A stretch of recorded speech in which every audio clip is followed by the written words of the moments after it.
ना इधर ना उधर, सीधे मुद्दे पर नजर। और क्या है आज की खबर, आप देखना शुरू कर चुके हैं न्यूज़ 18 आपके पुनीत के साथ। इंतजार हो रहा है दिल्ली में कि दिल्ली में मुख्यमंत्री की कुर्सी पर कौन विराजमान होगा, किसको बैठाया जाएगा।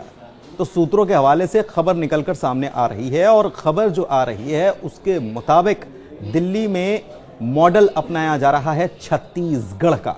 जी हां, बीजेपी दिल्ली में छत्तीसगढ़ का मॉडल अपना सकती है और इसके तहत एक मुख्यमंत्री और 2 उप मुख्यमंत्री बनाए जा सकते हैं। जो जानकारियां निकलकर सामने आ रही हैं, ऐसा हो सकता है जब छत्तीसगढ़ में जिस तरीके का मॉडल अपनाया गया या ओडिशा में या फिर मध्य प्रदेश में या फिर राजस्थान में जिस तरीके का चौंकाने वाला फैसला बीजेपी ने किया है, वैसा ही चौंकाने वाला फैसला दिल्ली में भी लिया जा सकता है। और जो सूत्रों के हवाले से खबर निकलकर सामने आ रही है उसके मुताबिक मुख्यमंत्री के तौर पर सरदार चेहरा नजर आ सकता है। हो सकता है कि पहली बार जीता हुआ उम्मीदवार भी मुख्यमंत्री के तौर पर यहां पर स्थापित कर दिया जाए, उनको कुर्सी पर बैठा दिया जाए। इसके अलावा 2 उप मुख्यमंत्री बनाने की खबर निकलकर सामने आ रही है और इसमें भी आपको बता दें कि एक तो दलित वर्ग से उप मुख्यमंत्री बनाया जा सकता है और एक सवर्ण वर्ग से उप मुख्यमंत्री बनाया जा सकता है। इसके पीछे कारण क्या है, क्यों ये बीजेपी ऐसा फैसला ले सकती है? बहुत सारे फैक्टर्स इसके पीछे काम कर रहे हैं। कौन कौन से फैक्टर्स काम कर रहे हैं ये हम आपको बताते हैं। दरअसल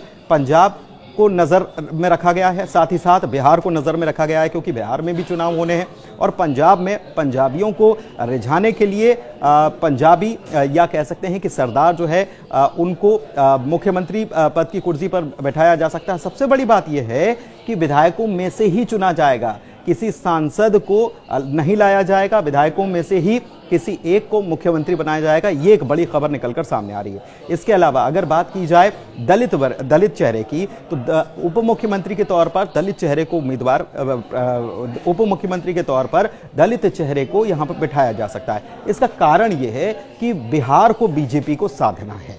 बिहार को बीजेपी कैसे साध रही है? दरअसल ओबीसी के तौर पर नीतीश कुमार तो चेहरा है ही और सवर्ण के तौर पर बीजेपी के पास चेहरा है, लेकिन दलित वोटर्स को साधने के लिए, क्योंकि ये ही वोटर्स जो हैं ये कांग्रेस या आरजेडी इनका जो गठबंधन है इसके साथ न जाएं, इसको साधने के लिए बीजेपी की तरफ से यह फैसला लिया जा सकता है, जो कि दिल्ली के लिए फैसला होगा लेकिन यह काम करेगा बिहार के लिए भी, बिहार चुनाव में भी काम करेगा। और इस लिहाज से एक चेहरा उप मुख्यमंत्री के तौर पर दलित का हो सकता है। दूसरी तरफ दिल्ली की जनता को भी खुश रखने के लिए यह खबर निकलकर सामने आ रही है कि एक सवर्ण चेहरा उप मुख्यमंत्री के तौर पर दिल्ली में और दिया जा सकता है। यानी कि फॉर्मूला आपको याद होगा, छत्तीसगढ़ में भी बीजेपी ने ऐसे ही चौंकाने वाला काम किया था। 2 उप मुख्यमंत्री बनाए गए और 1 मुख्यमंत्री बनाया गया। वहीं ओडिशा में भी ऐसा ही कुछ हुआ। इसके अलावा ओडिशा में तो जो जीत दर्ज की बीजेपी ने, अप्रत्याशित जीत थी और बीजेपी काफी उत्साहित थी और बीजेपी ने अचानक से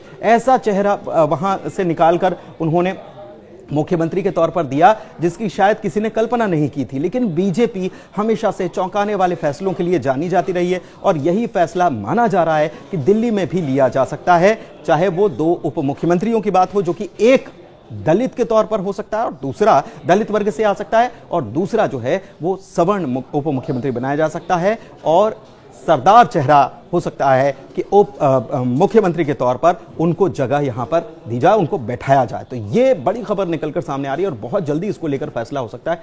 सबसे बड़ी बात हम आपको ये बता दें कि इसमें ऐसा कुछ भी फॉर्मूला नहीं है कि बीजेपी किसी बड़े चेहरे को ही यहां पर मैदान में रखे या बड़े चेहरे को ही कुर्सी पर बैठाए, बल्कि पहली बार का विधायक भी मुख्यमंत्री की कुर्सी पर काबिज हो सकता है। ये सूत्रों के हवाले से बड़ी और चौंकाने वाली खबर है। धन्यवाद।